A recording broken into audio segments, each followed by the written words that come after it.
internauta! Hoje eu vou falar um pouco sobre a função de sublimação no stand-up, né? O stand-up é um gênero de humor, né, que é realizado por uma única pessoa, não tem cenário, não tem um figurino muito elaborado. A alma do stand-up se encontra mesmo no texto e na forma de dizer, na forma de expressar esse texto por parte do comediante, né? Existem pessoas que apenas escrevem textos de stand-up, tem outras pessoas que apenas interpretam esse texto, mas o mais comum mesmo é a pessoa que escreve atuar, né? A pessoa que escreve é o humorista, a pessoa que interpreta é o comediante, mas normalmente essas duas figuras estão juntas numa mesma pessoa. O stand-up é aquele tipo de humor que vai contra o politicamente correto, né? Que se baseia nas mazelas do dia a dia, e normalmente os artistas de stand-up começam seus números criticando eles mesmos. Algum defeito físico, situação financeira precária, qualquer coisa que os incomoda acaba servindo de motivo para piada, para iniciar o show. E aí depois eles se esculhambarem, aí eles começam a esculhambar as outras pessoas, né?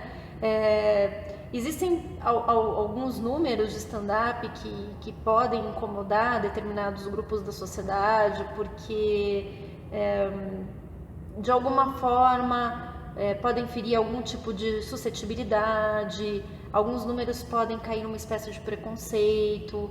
Também existem muitos números de stand-up que falam sobre sexo e que usam palavrões. Então tem aquela camada mais conservadora da sociedade que se incomoda com isso, né? Que se incomoda com termos chulos, que se incomoda com piadas de sexo. Mas enfim, o stand-up ele tem uma função, embora muito desprezado, né, pela classe artística, pela classe acadêmica. O stand-up ele tem uma função social muito importante, e ele tem uma função de sublimação também, ele tem uma função catártica também. A função social do stand-up é você trabalhar com as mazelas do dia a dia, é você colocar o dedo na ferida, é você criticar aquilo que não está bom, né? É você, de certa forma, confrontar o politicamente correto. Não que o politicamente correto esteja errado, o errado está no excesso do politicamente correto, né? Então o stand-up acaba virando meio que um gênero de resistência, não é uma coisa só para fazer rir, como muitas pessoas pensam. E o stand-up tem uma função catártica também, né? A pessoa que escreve, o humorista, o comediante, né? A pessoa que interpreta, e o público que assiste acaba passando por uma espécie de catarse, porque quando a gente fala de algum defeito físico da gente, ou quando a gente critica a nossa condição social, alguma dificuldade que a gente enfrenta no dia a dia com a nossa profissão, a gente acaba desabafando, a gente acaba colocando para fora, tanto a pessoa que escreve como a pessoa que interpreta, porque a pessoa que interpreta tem que se identificar de alguma forma com aquele texto, e quem assiste e se identifica também acaba passando por uma espécie de processo catártico, né? Então o stand-up, além de ter uma função social, ele não é só entretenimento, como muita gente pensa que é, ele tem uma função social também.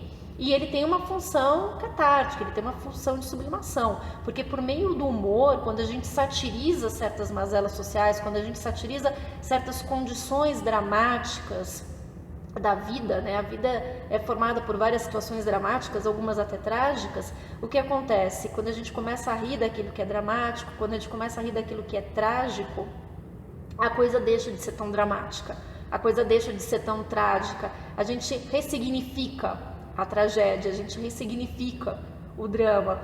Então o stand-up ele tem uma função social e tem uma função de sublimação muito, muito importantes.